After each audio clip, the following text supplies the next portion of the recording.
வரப்போகிற பாடலோட முதல் வரி என்னன்னு கண்டுபிடிச்சி எனக்கு கமெண்ட் பண்ணுங்கள். இந்த வீடியோ பிடிச்சதுனா லைக் பண்ணுங்கள், ஷேர் பண்ணுங்கள், சப்ஸ்கிரைப் பண்ணுங்கள். தேங்க்யூ. காந்தார சிற்பம் உன்னோட வெப்பம் நான் தொட்டு பார்க்கிறப்போ என்ன நினைச்சேன்,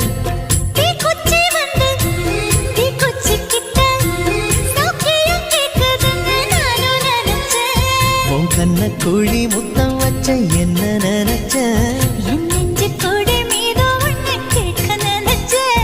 என் பேராச நூராச கேட்கையை அடித்தேன் மல்லி நீ என்ன நினைச்சடி. 6 கட்டிலுக்கும் 5 தொட்டிலுக்கும் சொல்ல